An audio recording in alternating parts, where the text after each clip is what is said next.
Hi, this is Jennifer Hicks with Purpose Planning. Today we're going to share a couple of recipes.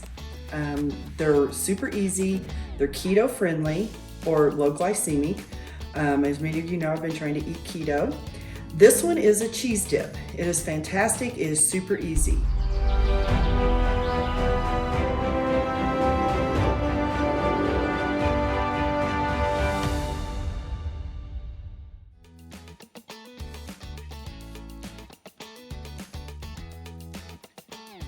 You start with about a half a cup, 3/4 of a cup of mayo. I like to make something and leave it for a week or so I don't use mayo. I actually use some kind of veganese or soy base or egg substitute. And let me just tell you, it's really good. And so I also went ahead and chopped up my red onions. And another little thing I do is I do jalapenos and poblanos. I just chop them up, put them together, and whatever comes out, comes out. This recipe calls for jalapenos. I put some poblanos in with mine. About 1/3 of a cup of the jalapeno poblano mixture and about 1/4 of a cup of onions. And then I start with, because it's all based on taste, what you like and what you don't. So I started with a 1/2 teaspoon of onion powder, a 1/2 teaspoon of garlic powder, and some salt and pepper to taste. Now, what is a cheese dip? This is all the stuff. The fun part of this is you can use any of these 3 types of cheese. I went ahead and shredded just a nice little square block of smoked Gouda. You can use plain Gouda or you can use Jarlsberg. They all have a pretty strong flavor, and so just pick the one that you like the best. And last week I made Gouda. This week I'm doing smoked Gouda. Give me a minute and we'll mix all this together, and then I'll show you how we mix the cheese in. All I did was just mix the seasonings, and here's what I will tell you. The last time I made this, I was a little too heavy on the onion powder and the garlic salt. And so I reduced my onions to about 1/4 of a cup, and that's why I started with a 1/2 teaspoon here. So I've just mixed this up, and I've poured the other ingredients in with the cheese. I'll mix it up with my hand, pour this in here, and then we'll show you the final result.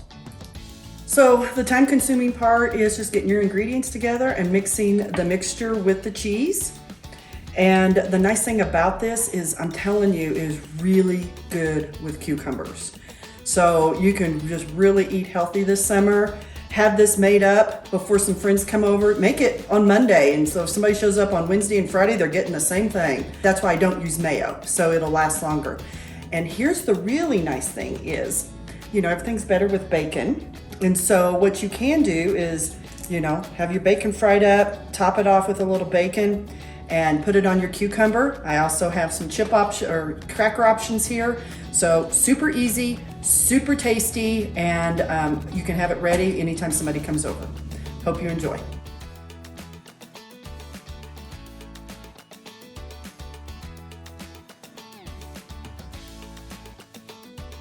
Hi, now we're going to do my favorite, which is a dessert. A keto mug cake. Keto cake in a mug, whatever you want to call it. I have found a recipe that works for me, and you can alter it a little bit. It starts with a tablespoon of butter melted in a mug. We're going to do 2 different flavors, so I did 2 different mugs, 2 different sizes, 2 different weights. Doesn't matter because I've made a cake in just about all of them. So I melted the butter, didn't get it too hot. I've got 2 mugs here, and we're going to make like I said, a vanilla and a chocolate. They all have almond flour, they all have some vanilla, they all have an egg in them. What I've done is, on the vanilla one, I like this coconut sugar. It's got a little bit of a maple taste, and so it really adds a nice little flavor to the vanilla one. When we're making chocolate, I'm just using the regular old keto sugar substitute. And you'll see the recipe. The one thing that I will tell you is I put the egg in last, because if your butter's too warm and you drop the egg in there, you cook your egg. So you don't want to do that. So I'm gonna start with the vanilla one, and I'm gonna mix it together, and then I'll do the chocolate one. I'll come back and show you before we put them in the microwave. Okay, so we've put all the ingredients, which you will see in the mugs, and you just stir them until they're kind of pasty, and then I always put the egg in last. But when you stir, you kind of have to have your fork down in that crevice, and you really need to like stir it hard and whisk it, and it really becomes kind of smooth like a cake batter. And that was the chocolate one, and because it has a little more cocoa in it, a little more dry ingredients, it's a little drier.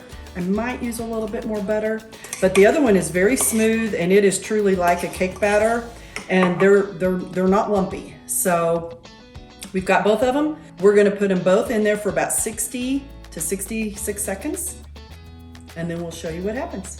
Okay, so you don't know this, but this took about a minute 10, minute 15. This is the chocolate cake. Super easy. It just sits in the mug. It's warm, it's nice, and guess what I'm getting ready to do? The white one, because the vanilla cake, because it's not as dense, took just right at 66, 65 seconds. And they're nice and warm. You can let them cool. I wouldn't let them get cold, but then what I do, because it's in a mug, you can throw some fruit on top and just eat. It's also easy to clean up. You've dirtied one dish, but this is a chocolate, this is a vanilla, and everything is just to taste. So if you like a lot of vanilla, put a heavy splash. If you want a little more almond in the vanilla one, put a heavier splash of almond. And but do always add a little bit of vanilla to the chocolate one just to counteract that cocoa.